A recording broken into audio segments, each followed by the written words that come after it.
নমস্কার, কেমন আছেন সবাই? প্রিয়াঙ্কার রান্নাঘরে আপনাদের স্বাগত। আজ আপনাদের সাথে দেশি চিকেন দিয়ে একটি রেসিপি শেয়ার করছি। আগে বলে রাখি, ভিডিওটি যদি ভালো লাগে একটি লাইক করে চ্যানেলটি সাবস্ক্রাইব করে দেবেন।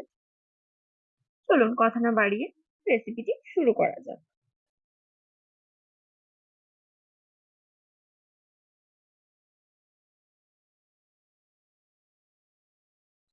এখানে আমি 600 গ্রাম মতো দেশি চিকেন নিয়ে নিয়েছি।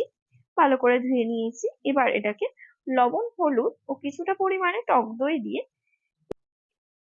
ভালো করে মেখে 15 মিনিট মতো ঢাকা দিয়ে রেখে দেবো।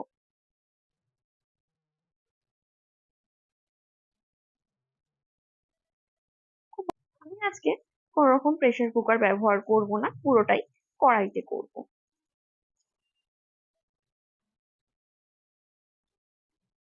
ঢেকে রেখে দেবো 15 মিনিটের জন্য।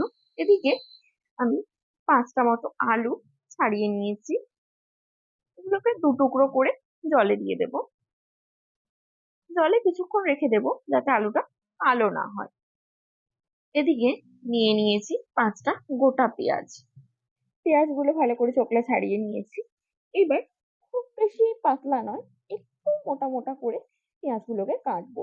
যেহেতু এই মাংসটা সেদ্ধ হতে একটু সময় লাগবে, সেহেতু পেঁয়াজগুলো সরু সরু করে কাটলে খুব তাড়াতাড়ি লেগে যাবে। দেখুন, এদিকে 3টে পেঁয়াজ একটু মোটা মোটা করে কেটে নিয়েছি। এটা যেহেতু ভাজায় দেবো,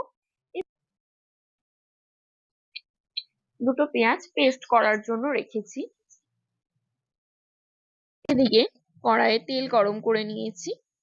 দিয়ে দেব তেজপাতা, জিরে, কেটে রাখা কাঁচা লঙ্কা কিছুটা ভেজে নিয়ে দিয়ে দেব আগের থেকে কেটে রাখা পেঁয়াজগুলো।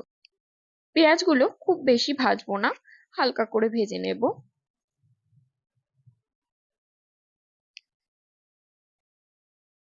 দেখুন, পেঁয়াজগুলো হালকা করে ভাজা হয়ে গেছে। এবারে আগে থেকে মেখে রাখা মাংসটা দিয়ে কিছুক্ষণ ভেজে নেব। আমি আলুটা ভাজিনি, এইবারে মাংসর সাথে আলুটাকেও ভেজে নেব।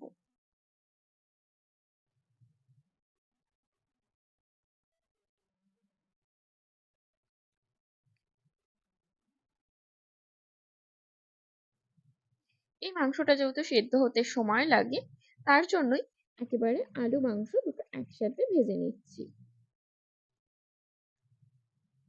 এবারে কিছুক্ষণ ঢাকা দিয়ে রেখেছিলাম, প্রায় 5 মিনিট মতো। দেখুন, এরপরে আমি দিয়ে দেব রেড চিলি পাউডার।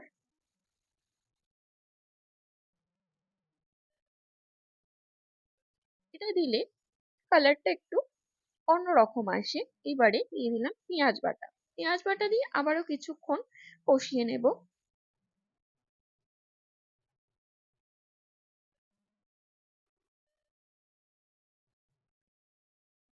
এরপরে আদা ও রসুন বাটাটা দিয়ে ভালো করে কষিয়ে নেব।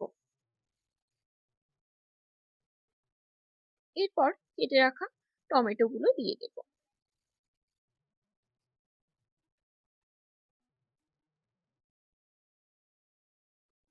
দেখুন, কিছুক্ষণ ঢাকনা দিয়ে রেখেছিলাম, তারপরে কতটা পরিমাণে জল বেরিয়েছে।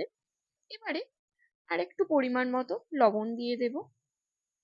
দিয়ে আবারও কিছুটা কষিয়ে ঢেকে দেব। এইভাবে ঢেকে ঢেকে মাংসটা বেশ ভালো সেদ্ধ হয়ে যাবে। এর ফলে প্রেসারে আর দিতে হবে না।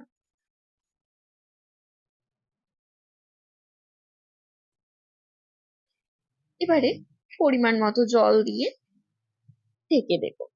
জলটা একটু বেশি মাত্রায় দিতে হবে, কারণ আলুগুলো যেহেতু মাংসের সাথে ভাজা হয়েছে তাই সেদ্ধ হতে একটু সময় লাগবে। আর এই মাংসটাও সেদ্ধ হতে একটু বেশি সময় নেবে। দেখুন, 10 মিনিট মতো আমি ফুটিয়ে নিয়েছি। আলু এবং মাংস দুটোই খুব সুন্দরভাবে সেদ্ধ হয়ে গেছে। এবার আগে থেকে কেটে রাখা ধনেপাতার কুচি ও কিছুটা পরিমাণে চিকেন মশলা দিয়ে দেব। দেখুন, মাংসটা পুরো হয়ে গেছে। রেসিপিটা কেমন লাগলো অবশ্যই জানাবেন। আজকের মতো আসছি, দেখা হবে আবার একটি নতুন ভিডিওতে।